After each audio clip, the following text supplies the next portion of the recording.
কি এবার পাহাড় সমুদ্র না জঙ্গল ঘোরার মজা দ্বিগুণ হবে যদি থাকে মুখরোচক আপনাদের সব সময় সফরসঙ্গী মুখরোচক আপনাদের ভালোবাসায় জড়িয়ে ৭৫ বছর পেরিয়ে আমরা যা কলকাঠি নেড়েছে আমার মনে হয় তারা ওপর থেকেই নেড়েছে। যে ভুল মানুষগুলোকে যখন প্রথম চিনছো বা ধাক্কা খাচ্ছ সেইটা ওই যে ফার্স্ট ধাক্কাটা ওইটা এখন দাঁড়িয়ে আমার মনে হয় যে বাপরে, মানে সত্যি যদি আমি সেটাকে ঠিক মনে করে দিতাম তাহলে যে আমি কোথায় চলে যেতাম, তলিয়ে যেতাম, তার কোনো ঠিক ঠিকানা ছিল না। যেহেতু আমি বাঙালি ছিলাম, আমাদের এখানে যেটা দেখি ভাষা, আমি সেটা ফেস করেছি। মানে আমি এরকম ভয়াবহ অভিজ্ঞতা কোনোদিন পাইনি যে আমাকে কাস্টিং ডিরেক্টর জানতো না, এটা উনি নিয়ে গিয়েছিলেন এবং একটা ঘরের মধ্যে বসে someone offered me something and I rejected and booked a flight ticket and I came back. বাড়ি থেকে যুদ্ধ করে বেরিয়ে এসে প্রথমে তো কেউ মানেই নি ইন্ডাস্ট্রিতে কাজ করতে হবে। এটা তো একটা বিয়ে টিকে রাখতে পারবে নাকি? এটা তো 4টে বিয়ে হয়। আপনারা কি ভাবছে এখন সম্পর্ক, বিয়ে, দায়িত্ব? ডিফ্রিজ যে ছবি নিয়ে এখন বড় পর্দায় আলোচনা হবে, জাতীয় পুরস্কার পেয়েছেন অর্জুন দত্তের ছবি এবং সাথে অনুরাধা রয়েছে। আগে একটু বলো যে এই ছবির সঙ্গে জুড়ে যাওয়া এবং জাতীয় মঞ্চে সম্মান পেয়েছে যে ছবি, সেটা অভিনেত্রী হিসেবে তোমার কাছে কতটা প্রাপ্তির জায়গা? আমার মনে হয় একজন অভিনয় যিনি করেন তার কাছে সবাই বলে যে অ্যাওয়ার্ড মানে কোনো ভ্যালু রাখে না। আমার মনে হয় কোথাও গিয়ে একটা তো প্রয়োজন পড়ে, একটা ভ্যালিডেশনের প্রয়োজন পড়ে সকলের, আমাদের সকলের। সেখানে জাতীয় পুরস্কার পাওয়াটা একজন অভিনেত্রী বা যে কোনো ক্রিয়েটিভ মানুষের কাছে একটা প্রাপ্তি। কারণ আমরা দেখো ইন্ডাস্ট্রিতে বলে যে সিরিয়াসলি নেওয়া শুরু করে একটা কিছু মানে পেলে, তো আমার মনে হয় সূত্র ধরে, তো সেটা মনে হয় একজন অভিনেত্রী হিসাবে আমার খুবই ইম্পর্টেন্ট আমার কাছে। আমি অর্জুনদাকে এই কথাটা জিজ্ঞেস করছিলাম অনুরাধাদি, যে এই যে পুরস্কার বাকি যে পথ চলা সেখানে হয়তো দৃষ্টিভঙ্গি বদলাবে, এটা কি তোমার ক্ষেত্রেও আশা করছো যে তোমাকে যেভাবে অডিয়েন্স এক্সপেক্ট করেছে এবং পরিচালক প্রযোজকদের কথা বলছে সেক্ষেত্রে আরেকটু চেঞ্জেস আসতে চলেছে? দেখো আমি না এই কথাটা এতবার উত্তর দিয়েছি, কারণ আমি যখন নিহারিকা সোয়েটার করেছিলাম 2019 এই প্রশ্নটা আমাকে করা হয়েছিল, তারপরে নিহারিকা যখন রিলিজ হলো তখন প্রশ্নটা করা হয়েছিল, আজকে ডিফ্রিজ ন্যাশনাল অ্যাওয়ার্ড পাওয়ার পর তুমি আমাকে প্রশ্ন জিজ্ঞাসা করছো। তো আমার মনে হয় এটা আমার হাতে নেই, এটা সম্পূর্ণভাবে পরিচালকদের হাতে। আমি ফরচুনেট এনাফ কে আমি এমন লোকেদের সাথে কাজ করতে পেরেছি বা এমন ডিরেক্টর আমাকে চুজ করেছেন যাতে আমি এই জায়গাটা পৌঁছাতে পেরেছি। আমার কপাল, যেটা নিয়ে আমি জন্মেছি। আর বাকিটা আমার কাজ, আমি যেটুকুনি পাই সেখান থেকে আমি ততটাই ইউটিলাইজ করার চেষ্টা করি। এটাই বলতে চাইছিলাম যে নিহারিকা বা সোয়েটারের কথা যদি বলছে, তারপরে ডিফ্রিজ অনেকটা সময়ের পর, সেই সময় কি তুমি কোনো বাগান দেখেছিলে? তুমি যেটা বললে যে তোমার কাজ, তোমার অভিনয় একটা রিমার্ক তৈরি করেছিল। 2019 থেকে 2025 অবধি আমি কনস্ট্যান্ট কাজ করছি। আমার মনে হয় সেটাই আমার কাছে অনেকটা, কারণ আমি একেবারে ফিল্মি ব্যাকগ্রাউন্ড থেকে নই এবং সেখানে দাঁড়িয়ে আমি কনস্ট্যান্টলি কাজ করে যেতে পারছি। মানে 2019-এর সোয়েটার, তারপরে অর্জুনদারি গুলদস্তা করেছি আমি, এবং নিহারিকাতে আমি 2 বছর দিতে হয়েছে একটা সিনেমার জন্য। মধ্যখানে আমি অনেকগুলো সিরিজ করেছি। এই যে আমি কনস্ট্যান্ট, যেটা আমি ভালোবাসি, সেই ওয়ার্ক প্রসেসের মধ্যে আছি, সেটা কজন পায় বলো? এত লাখ লাখ লোক রোজ অভিনয় করতে আসে। সেখান থেকে আমার মনে হয় আমি খুব ফরচুনেট এনাফ যে আমি 2019 থেকে 2025 অবধি আমি কনস্ট্যান্ট কাজটা রয়েছে। তো আমার মনে হয় সেটা আমার কাছে প্রাপ্তি। বাকি যেগুলো হচ্ছে, যেটা আসছে, সেটা আমি ইউটিলাইজ করার চেষ্টা করছি যতটা পাচ্ছি, বাকিটা তো ভবিষ্যৎ বলবে। তুমি যেটা বললে যে নিহারিকা বা সোয়েটার একটু অন্য ধরনের ছবি, একদম যে মেইন স্ট্রিম ছবি সেই ধরনের নয়, কিন্তু মেইন স্ট্রিম ছবিতে কাজ করার ওই একটা থাকে না যে নায়িকা হওয়ার, বা এই ধরনের কি ইচ্ছা রয়েছে, নাকি কাজ এবং চরিত্রটাই তোমার কাছে বেশি প্রায়োরিটি পায়? আমার কাছে এটাও মেইন স্ট্রিম ছবি। আমার, তুমি যেটা বলছো সেটা হচ্ছে কমার্শিয়াল, হ্যাঁ, যেখানে প্রচুর নাচ গান থাকবে। এবার সেটাও আমার হাতে নেই। এবার সেদিন স্বার্থপর রিলিজের পর কোয়েল দি একটা খুব ভালো ইন্টারভিউ দিয়েছিল, যেটা আমার খুব মনে ধরেছে। সেটা হচ্ছে যে আলিয়া ভাট উড়তা পাঞ্জাব করে, আলিয়া ভাট রকি রানি করে, কিন্তু সেটা ডিরেক্টর এবং প্রডিউসাররা চুজ করে। তাহলে কোয়েল দি কমার্শিয়াল হয়ে এখনো পর্যন্ত, এই প্রথম স্বার্থপরে আমরা দেখলাম যে এত বছর কোয়েল দির মানে সেটা ব্রেক করলো। তো আমি তো সবে শুরু করেছি, শুধু আমার মনে হয় সেটা অ্যাবসলিউটলি ডিরেক্টর এবং প্রডিউসারদের ভাবা উচিত, ক্যাটাগরাইজ না করে দেওয়া। এবং আমি একজন অভিনেত্রীকে বা একজন অভিনেতাকে এই চরিত্রে দেখেছি বলে তাকে আমি সেটাতেই চরিত্রে আমি নেব, এটা তাদের ভাবা উচিত এই মুহূর্তে দাঁড়িয়ে। মানে একজন কমার্শিয়াল হিরো হিরোইনও যে অফবিট ছবি করতে পারে এবং একজন অফবিট নায়ক নায়িকাও যে কমার্শিয়াল করতে পারে, সেই ব্যালেন্সটা তাদেরকে করতে হবে। তুমি যেটা বললে যে একদমই তুমি ছবির ব্যাকগ্রাউন্ড বা সিনেমার ব্যাকগ্রাউন্ড থেকে নয়, একেবারে অন্যভাবে আসা, সেক্ষেত্রে যখন এই পুরস্কারটা তোমার ছবিতে পাও, পরিবার, মা বাবা, তাদের কি রিয়াকশন ছিল? না, এই মুহূর্তে দাঁড়িয়ে আমি একটা মানে আমি জানি না তুমি এটা অবগত নও হয়তো, আমার বাবা মারা গেছেন লাস্ট ইয়ার। তো আমার মনে হয় এইটা আর আমার আর অর্জুনদার এটা খুব অদ্ভুত একটা হয়েছে যে সেম ইয়ার বাবা আমার মারা গেছেন, অর্জুনদার মা মারা গেছেন সেম ইয়ার। আমার মনে হয় যা কলকাঠি নেড়েছে আমার মনে হয় তারা ওপর থেকেই নেড়েছেন। এই পুরো প্রাপ্তিটা আমার মনে হয় তাদের আশীর্বাদের ফল যে আমরা এখানে পৌঁছতে পেরেছি, যে ওপর থেকে কিছু তো করেছে যে একটা কিছু হয়ে যাক এদের দুজনের লাইফে। তো আমার মনে হয় সেটা তারাই করেছে, তাদের ক্রেডিট। তাদের পেজ। তো একটু বলো যে এই জার্নিটা যখন শুরু করলে আস্তে আস্তে কাজ এবং পরপর কাজ করা, সেটা কঠিন ছিল যে একদম অচেনা একটা জায়গা থেকে ইন্ডাস্ট্রিতে আসা? বিশাল বিশাল কঠিন ছিল, কারণ প্রথম তো এখনকার জেনারেশন যারা মোটামুটি জেনজি তাদের মতন আমরা এত স্মার্ট ছিলাম না। আমাদের জেনারেশনটা এত স্মার্ট ছিল যে প্রথম 16 বছরে বুঝে যাবে যে কি করতে চাইছে। আমি তো ফার্স্টে ক্লুলেস ছিলাম আমি করতে চাই, মানে ওটা বুঝতে বুঝতেই আমি প্রথমে অ্যাসিস্ট্যান্ট ডিরেক্টরে ঢুকি, সেখান থেকে বুঝতে বুঝতে যে অভিনয় আমার ভালো লাগে। আমি তো কোনো ফিল্ম স্কুলে যাইনি, তো এই ভালো লাগাটা বুঝতেই মোটামুটি 2-3 বছর কেটে গেছে। তারপর আমি অভিনয়টাকে ভালোবাসতে শুরু করেছি। তো প্রচণ্ড কঠিন। এবং মানে আমি প্রথম যে কাজটা করেছি সেটা হচ্ছে তোমার ফিল্ম, যেটা মারাঠি সিনেমা, যেটা ন্যাশনাল লেভেলে, মানে আমি যদি এই মুহূর্তে দাঁড়িয়ে বলো সেটা যদি এখন পেতাম সেটা অনেক বেশি ইউটিলাইজ করতে পারতাম। সেই অত ছোটতে 2015-16-তে যখন ওটা আমি করেছি তখন আমি ওটা ঠিক মতন ইউটিলাইজও করতে পারি। আমি ফার্স্ট হিন্দি সিনেমা করেছি, এটাও ঠিক মতো আমি ইউটিলাইজ করতে পারিনি। সেই পজিশনটা এখনকার জেনারেশন অনেক বেশি ইউটিলাইজ করতে পারে। তো কঠিন তো বটেই, বুঝতে বুঝতে অনেকটা সময় কেটে গেছে, কে ঠিক কে ভুল, কোথায় গেলে ঠিক কাজ হবে। তো কঠিন তো হয়েছে নন ফিল্মি ব্যাকগ্রাউন্ড থেকে আসতে। এই যে ভুল মানুষগুলোকে যখন প্রথম প্রথম চিনছো বা ধাক্কা খাচ্ছ, সেইটা কিরকম ছিল?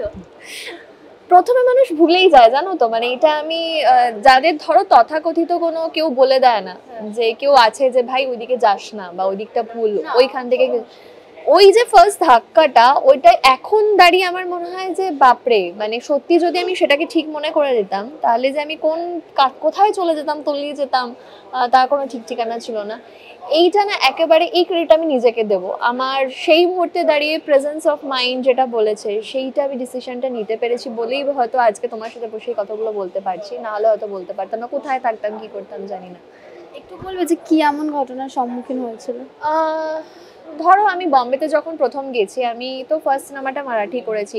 আই হ্যাভ ফেসড আ লট, মানে মানে ধরো আমি কলকাতা থেকে এসেছি, আমি মারাঠি জানি না, আমি এরকমও হয়েছে আমি গিভ আপ করতে চেয়েছি, বাবাকে ফোন করে বলেছি যে আমি প্রজেক্ট ছেড়ে দিতে চাই।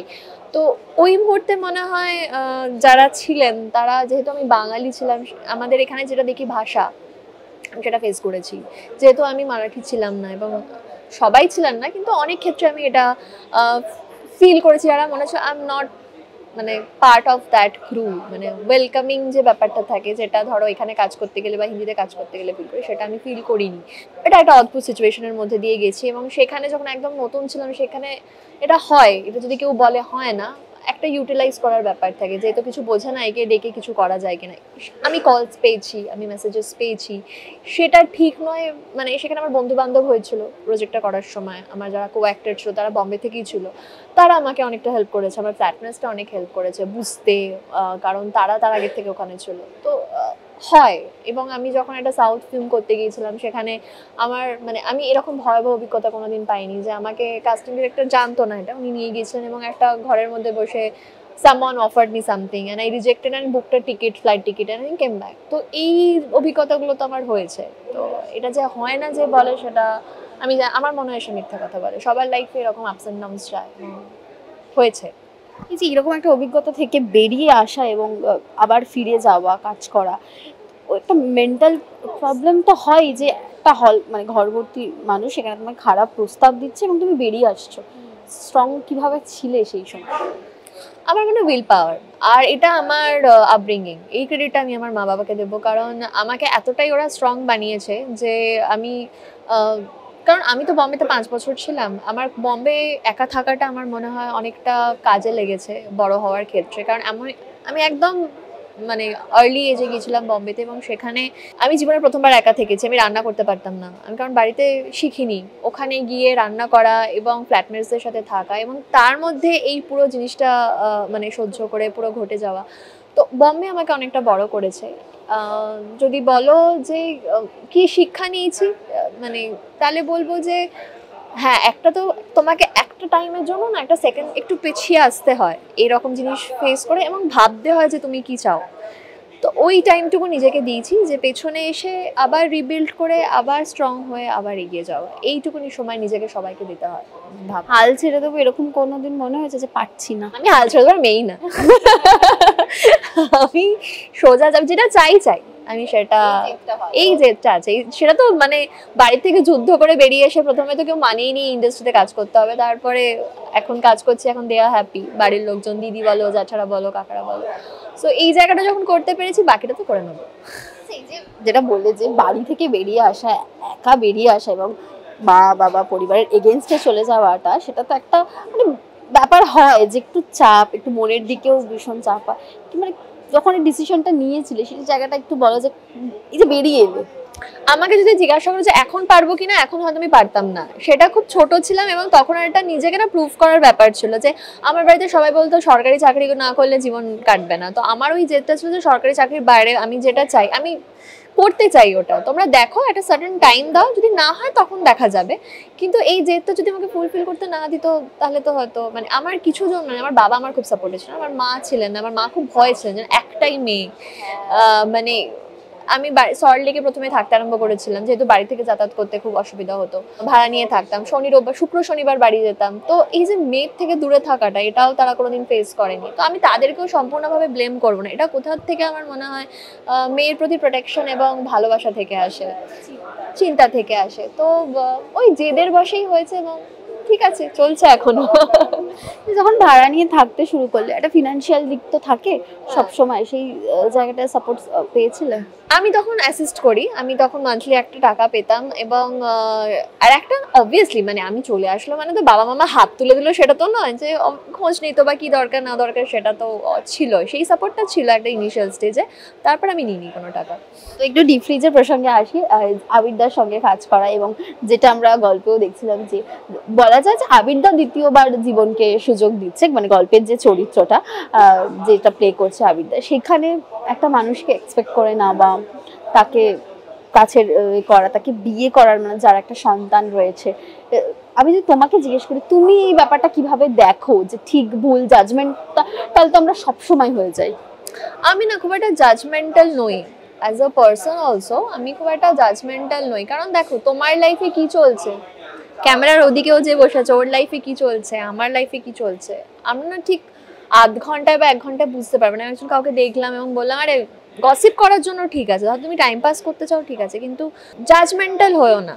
এবার ধরো যে প্রথম তার যদি চরিত্র খারাপ না হয় সেটা একটা আলাদা প্রসঙ্গ, কিন্তু কেউ যদি কোনো এমন সিচুয়েশনের মধ্যে দিয়ে গেছে যেখানে হয়তো তাকে প্রথম পক্ষ বা প্রথম যে সম্পর্ক সেটা ভাঙতে হচ্ছে, এবং তারপরে সে ইমোশনালি কারোর প্রতি ডিপেন্ডেন্ট হয়ে যাচ্ছে, সেখানে আমার মনে হয় জাজমেন্ট করা উচিত নয়। এই যে আমি দেখি এখন ম্যাক্সিমাম ক্ষেত্রে স্পেশালি আমাদেরকে বলা, এরা তো একটা বিয়ে টিকে রাখতে পারবে নাকি, এটা তো 4টে বিয়ে হয়। আপনি কি করে জানলেন দিদি যে আমাদের 4টে বিয়ে হয়? তো আমরা কি সিচুয়েশনের মধ্যে দিয়ে যাচ্ছি সেটা তো আপনি ফেস করছেন না। কেউ ইচ্ছা করে 4টে বিয়ে করে না, সেটা সিচুয়েশন আমার মনে হয়, বা সেই দুটো মানুষের মধ্যেকার সম্পর্ক যারা দুজন বোঝে, বাকি কারোর পক্ষে বোঝা সম্ভব না। আচ্ছা, এখানে শুধু বিয়ে রয়েছে, সন্তান রয়েছে, আমরা ব্রেকআপের ক্ষেত্রেও তো দেখি বলো যে আর একটা সম্পর্কে যাওয়া। ব্যক্তিগত জীবনে এই যে তুমি কখনো ফেস করেছো যে কোনো সম্পর্ক ভেঙে যাওয়া এবং সেটা থেকে বেরিয়ে আসা নতুন ভাবে? অবশ্যই, মানে আমি তো ফেস করব না কেন, সবারই ফেস করতে হয়। আমার মনে হয় ব্রেকআপ যে বয়সেই হোক সেটা প্রচণ্ড খারাপ একটা অভিজ্ঞতা। মানে একজন মানুষকে সম্পূর্ণ এনার্জি, সম্পূর্ণ ইমোশন দিয়ে তুমি সেই সম্পর্কটাকে স্থাপন করবে, এবং তারপরে সেটা কোনো রকমের ওয়ার্কআউট না করলে তারপর সেখান থেকে বেরিয়ে আসবে, এবং আবার সেই এনার্জি সেই ইমোশনটা আবার আর একটা জায়গায় ইনভেস্ট করবে, এই পুরো প্রসেসটাই ভীষণ টায়ারিং। তো অবশ্যই খারাপ হবে অভিজ্ঞতা, এটা আমি চাই না কারোর সাথে হোক, এবং আমার সাথেও যেন না হয়। এই যে দ্বিতীয় স্ত্রী এবং প্রথম স্ত্রী রয়েছে, সন্তান রয়েছে, তাদের প্রতি একটা দায়িত্ব থেকে যায়, অলিখিত দায়িত্ব বলা হয়, সে ঈর্ষা কাজ করে কখনো কোনো সম্পর্কে বা কাছের মানুষকে ভাগ করে নেওয়ার মধ্যে? দেখো আমি এখনো একটা বিয়ে করে উঠতে পারিনি, সুতরাং দ্বিতীয় আমি সম্পর্ক এবং আমি কোনো বিবাহিত পুরুষের সাথে সম্পর্কেও যাইনি যে আমার এমন কোনো অভিজ্ঞতা হবে যে তার বাচ্চা আছে এবং তার প্রথম পক্ষে স্ত্রী আছে। সম্পর্কের ঈর্ষা, ধরো কাছের মানুষকে অন্য কেউ বেশি প্রায়োরিটি দিচ্ছে, মানে এই জায়গাটা পজেসিভনেস আর ওভার পজেসিভনেস এর মধ্যে একটা তফাৎ আছে। আমার মনে হয় পজেসিভ আমরা সবাই, সেটা শুধুমাত্র সম্পর্কের ক্ষেত্রে না, আমরা বন্ধুত্বের ক্ষেত্রেও পজেসিভ, মা বাবার ক্ষেত্রেও পজেসিভ, ভাই বোনের ক্ষেত্রেও পজেসিভ। মানে ধরো আমার বন্ধু যদি আর একটা বন্ধুকে একটু বেশি প্রায়োরিটি দেয়, তখনও কিন্তু আমার মনে হয় এই তুই কি করছিস। তো সম্পর্কে যেখানে ভালোবাসা থাকে, সেখানে একটা ভালোবাসাটা না ঠিক ভালোবাসা অবধি থাকে না। আমার মনে হয় এটা একটা অভ্যেস। মানে তুমি একটা সকালবেলা উঠে যেমন ঘুম থেকে উঠে চা খাও, একটা সম্পর্কে থাকা মানে ওই মানুষটাকে ফোন করবে, এটা একটা অভ্যেসের মধ্যে পড়ে যায়। সেই অভ্যেসটার মধ্যে কেউ ঢুকতে চাইলে সেটা একটা জেলাসি জায়গা তো তৈরি করে, অবশ্যই করে, সেটা তো অবশ্যই করে। অনুরাধা কি ভাবছে এখন সম্পর্ক, বিয়ে, দায়িত্ব? আবার হাতে যেদিনকে আংটি দেখবে আমি এটা উত্তর দেবো। বলবে না না আংটিটা এমনি পড়েছিলাম। না না না, আমি দেখো আমি যদি সেই অবধি পৌঁছতে পারি আমি অবশ্যই ফ্লন্ট করব। আমি ওরকম মানুষই নয় যে আমি লুকিয়ে রাখবো। তো যতক্ষণ না আংটি অবধি পৌঁছাচ্ছে বা এরকম একটা ফেসবুক, আমার খুব ইচ্ছা ইনস্টাগ্রামে একটা ফটো দেবো, যখন এরকম করে তখন তো সবাই জানতে পারবে, তখন উত্তর দেবো এটা। তাহলে আমরা ইনস্টাগ্রামটা এবং হাতের দিকে বেশি একটু লক্ষ্য রাখবো এই উত্তর পাওয়ার জন্য। তো কি বলবে, 21 তারিখ ডিফ্রিজ আসছে এবং এবার হল ভর্তি করে দেখার পালা। 21 তারিখ ডিফ্রিজ আসছে এবং আমি চাই আমাদের কাছে এই খবরটা আসুক যে ডিফ্রিজ হাউসফুল হচ্ছে। তো 21 তারিখ রিলিজ হচ্ছে, প্লিজ আপনারা দেখুন এবং আপনারা মনে হয় ডিসঅ্যাপয়েন্টেড হবেন না, কারণ যেভাবে সিনেমাটা তৈরি হয়েছে এবং যেভাবে সকলে পারফর্ম করেছে, আমি আবিদ্যা তনুশ্রুতি বাদ দিয়েও কৌশিক দা আছেন, দেবজানী দি আছে, শোয়েব আছে, আর্য আছে, সবাই মিলে একটা সুন্দর গল্প বেঁধেছি আমরা। আশা করি আপনারা আশাহত হবেন।